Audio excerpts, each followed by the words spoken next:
Do you actually enjoy running? And have you ever even thought about it? Now, when I met Chris at the start of this year, he certainly wasn't enjoying his running. He was hoping to run the Berlin Marathon, which is something that he dreamed about for most of his running life, let's say. However, it was only about 9 months until the marathon, and his knee was killing him.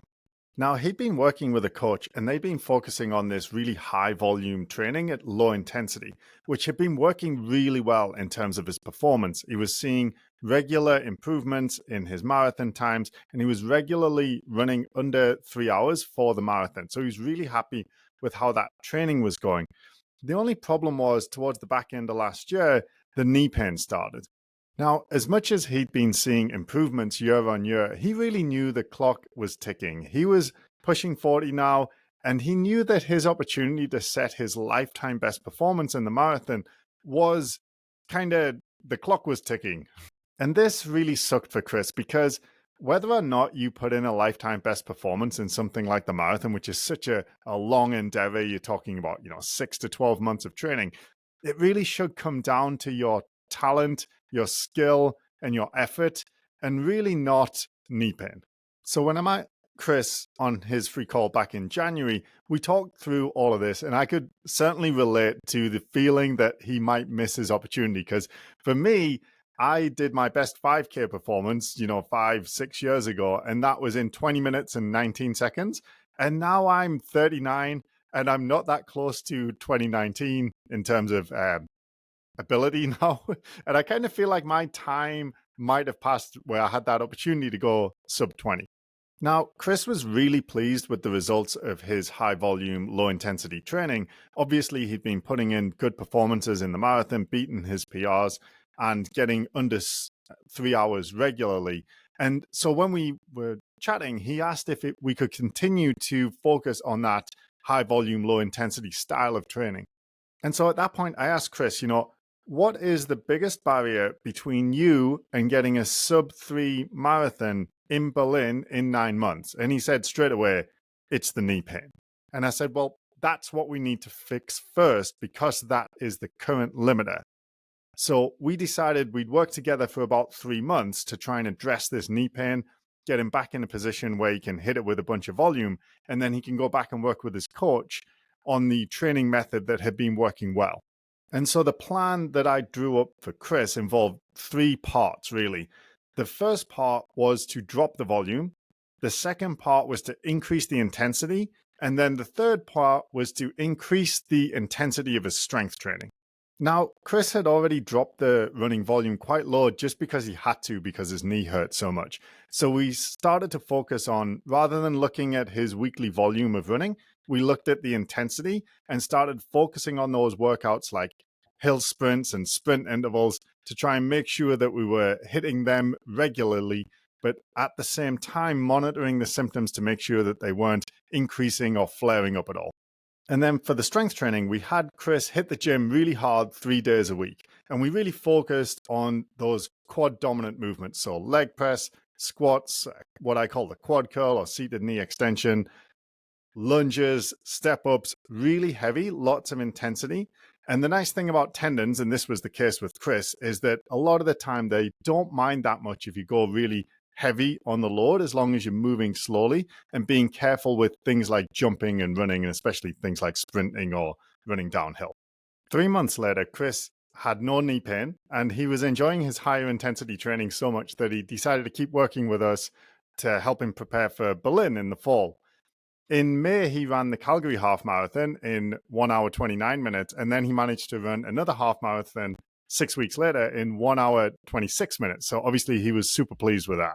So now he is 5 weeks out from the Berlin Marathon. I'm very excited. Things are still going really well. He's been training hard all summer. And we had a coaching call earlier this week, and we were chatting about, I asked him, what kind of time are you thinking you'd like to go for in the race?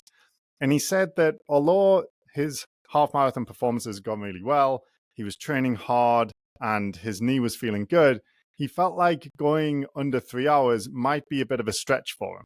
So In these situations with my athletes, I try my best not to tell them what to do, but try and give them a good perspective and context on their situation and their options so they can decide what's best for them. So I asked him to think back to where he was at in January when he couldn't run long runs, he couldn't run high mileage, his knee was hurting all the time, and he didn't even know if he was going to be able to run a marathon at all that year, never mind be ready for Berlin, be training hard without knee pain. 5 weeks out, he's got his flights booked and his hotels and everything, and just excited to get started. And I said, if I asked you back in January if I could give you this situation, would you have taken it? And he said, that would have been a dream come true. So I said, with that in mind, one option would be to really go for it, to go for the sub-3 in Berlin and push as hard as you can, leave it all out there. And then you might do it. You might even get a PR, which would be like 2:45. That being said, the risk that he would blow up and end up with a really poor finish time for him would be much higher. And then the other option would be to take it a bit easier, to focus on a time that was challenging but doable for him, that he was more confident in, and then just try and enjoy the experience. He's going to Berlin to run the Berlin Marathon. I'm sure some of you guys are listening thinking, I would love to be in that position. I would love to have that opportunity. And perhaps it would be worthwhile just enjoying the experience and not focusing too much on putting in his best ever performance on that race. And Chris said that he felt more drawn to that second option, to enjoy the experience and not push quite as hard as he really felt like he could, to make sure that he didn't spoil it for himself and that he created memories that he'll sort of cherish forever. And I said, I bumped into your wife last week because she works at a restaurant in the city where we live that my wife and I really like.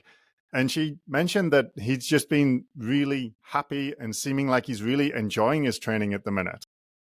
And that led to a conversation between Chris and I about enjoyment on the whole and how much I've been thinking about it and how it relates to running in the last few months. And this focus on enjoyment actually came to me from a business mentor of mine. His name's Frank Benedetto, and he's a physical therapist down in the US who actually stopped being a physio to focus on helping other physiotherapists and health professionals create what he calls mission-driven businesses. And I was attracted to Frank because my mission with this business is to try and help runners keep running into their 90s. And Frank shared with me his insight that in recent years, he's found that he focuses less on things like happiness or fulfillment and just concerns himself with enjoying himself. Is he enjoying his work and his business? And that, at the time, I didn't think much about it. But over the last couple of months, I've been really noticing that I am enjoying my work, my family time, and my training a lot more. And I think that that's a really cool metric that we can think about when we're trying to determine if we're getting what we want to get out of our running. So if Chris was to ask himself, is he enjoying his running? If he wasn't seeing any progress in his race times and he wasn't getting better over a period of months or years in terms of his performances, he probably wouldn't be enjoying his running. But at the same time, if he is so focused on his performances and running a PR or a sub-3 in Berlin, then he might just sap all the fun out of it and ruin the experience for himself. And when we enjoy our running, we manage to find the balance between striving to be better and to hit new PRs and achieve new things that we couldn't do before, and living in the moment and enjoying those runs in the park when the weather is nice or you get out early and it's all quiet, and just enjoying the actual experience of running and training.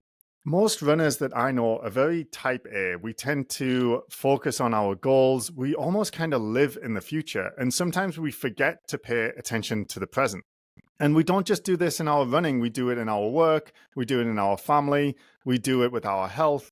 We do it in lots of different areas of our life. And it's this constant focus on fixing things or improving things and making things better for the future, but not really enjoying the time we have right now.